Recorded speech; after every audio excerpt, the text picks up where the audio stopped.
El domingo adoptamos en este salón plenario el Pacto para el Futuro y la dificultad en la aprobación demuestra cómo se ha debilitado nuestra capacidad colectiva para la negociación y el diálogo, y el alcance limitado también expresa la paradoja de nuestros tiempos. Hola, ¿qué tal? Mi nombre es Micaela Gorriti, soy licenciada en Ciencia Política por la Universidad de la República y el día de hoy vamos a estar analizando algunos discursos de líderes mundiales que se dieron en los últimos días en el marco de la Asamblea General de Naciones Unidas que tuvo lugar en la ciudad de Nueva York, en Estados Unidos.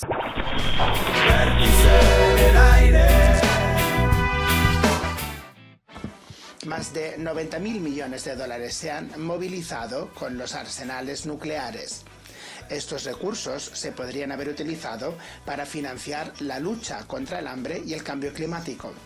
Sin embargo, lo que vemos es un incremento de las capacidades militares. Bueno, acá en esta primera parte del discurso de Lula vemos que se refiere a muchos temas sustantivos relevantes como problemas globales para los países del mundo. Por ejemplo, se refiere a los distintos conflictos bélicos que están teniendo lugar en la escalada de tensiones en Medio Oriente, por un lado, pero también el conflicto entre Rusia y Ucrania.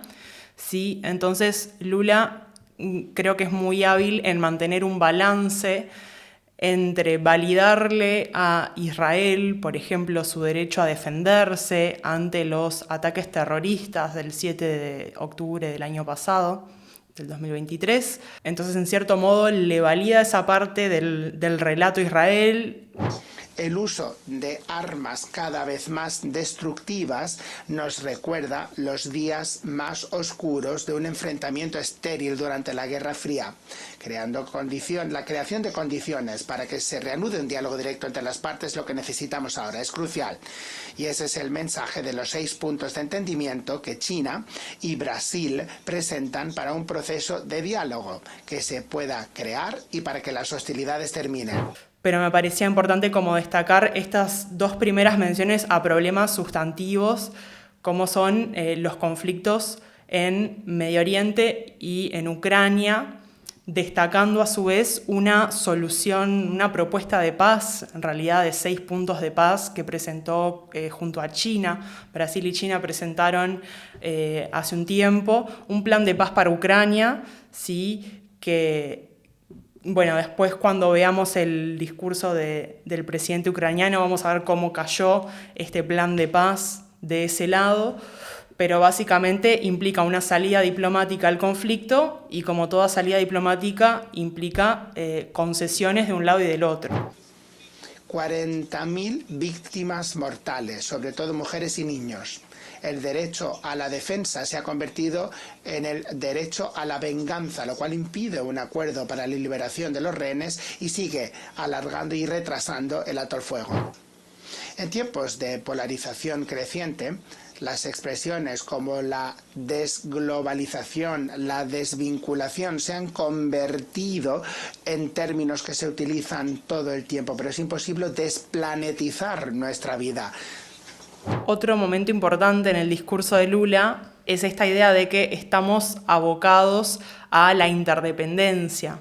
Lula se presenta como un líder favorable a la globalización, a la interconexión entre los países, hasta a la diversidad cultural, la libertad de circulación de personas, de bienes, de capitales, podríamos decir también. Lula se presenta como un globalista, es decir, él dice: la globalización es algo que no se puede deshacer y que tenemos, en todo caso, que adaptarnos a ella, ver cómo hacer una globalización más justa, cómo atacar sus efectos adversos, sin querer volver a un estadio anterior, que esto lo vamos a ver que contrasta fuerte con lo que han dicho otros mandatarios. Nuestra visión de desarrollo sostenible se basa en el potencial de la bioeconomía. Brasil acogerá la COP30 en 2025, convencidos de que el multilateralismo es el único camino para superar la emergencia climática. Nuestras contribuciones determinadas a nivel nacional, que presentaremos todavía este año, estarán en línea con el objetivo de limitar el incremento de la temperatura del planeta a 1,5 grados. Bueno, Lula se refiere a otro tema muy importante como problema global, que es el cambio climático, también un tema recurrente tanto en los discursos de los mandatarios como en toda esta reunión anual de la Asamblea General, que va desde septiembre hasta diciembre, ¿sí? Y en ese sentido, Lula enfatiza el tema del cambio climático como un problema colectivo global, es decir, que debe ser abordado en colectivo entre todos los países, que los estados-nación por sí solos no pueden abordar este tema, es necesaria la cooperación, ¿sí? Que es un poco el signo de los problemas de nuestros tiempos, que los estados por sí solos, por lo menos hay quienes lo ven de esta manera, no pueden abordar estos desafíos en solitario, tienen que cooperar.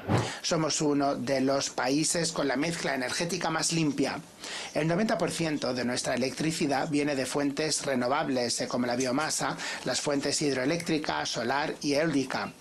Hemos optado por los biocombustibles ya hace 50 años, mucho antes de que se empezara a hablar de las energías alternativas. Presenta a Brasil como región clave para atacar el tema del cambio climático, la Amazonía. También aprovecha para destacar algunos logros de su gobierno, cómo se ha reducido la deforestación casi en un 50% desde que él está en el poder. También destaca, cómo Brasil ofrece un abanico de oportunidades para la transición ecológica. Habla de energía limpia, ¿no? El tema de la biomasa, el hidrógeno verde, como diciendo, ¿quieren comprar energía limpia? Tenemos hidrógeno verde para vender, tenemos biomasa, etc. Un futuro que no se vea intimidado por individuos, por empresas o plataformas digitales que creen estar por encima de la ley. La libertad es la primera víctima de un mundo sin reglas. Elementos esenciales de soberanía. Ahí se incluye el derecho a dictar leyes, decidir cuando hay controversias e imponer las normas dentro del territorio propio, también el entorno digital. Algunos desafíos para las democracias del mundo, entre ellos la desigualdad económica, que, las democracias no solamente deberían poder garantizar los derechos individuales, las libertades individuales, sino que deberían poder responder a problemas como la pobreza, la miseria, los cambios que han habido en el mundo del trabajo, la desregulación laboral, el tema de que los ricos no pagan impuestos, ¿no? Entonces él ve a la desigualdad económica, la concentración de la riqueza en manos de unos pocos, tanto al interior de los países como entre países, como un problema para las democracias. Ahora que estamos en la época de la inteligencia artificial, vemos cómo se consolidan las asimetrías que pueden llevar a un oligopolio del conocimiento real. La concentración sin precedentes en las manos de pocas personas y empresas que están, de hecho, basadas en un número todavía menor de países, es algo que está empeorando. Nos interesa una inteligencia artificial de emancipación que tenga también la cara del sur global, que refuerce la diversidad cultural, que respete los derechos humanos, proteja los datos personales y promueva la integridad de la información. Y por encima de todo, que sea una herramienta para la paz, no para la guerra. La regulación del Big Tech o las tecnologías de la información, las plataformas de redes sociales en particular, se refiere a la inteligencia artificial, estas nuevas tecnologías, estas grandes empresas tecnológicas que se creen que pueden bypassear las legislaciones locales. La Carta de las Naciones Unidas está a punto de cumplir 80 años y nunca se ha sometido a una reforma exhaustiva. Solamente se aprobaron 4 enmiendas, todas ellas entre 1965 y 1973. La actual versión de la Carta no aborda algunos de los problemas más acuciantes de la humanidad. Cuando se fundaron las Naciones Unidas éramos 51 países, en la actualidad somos 193.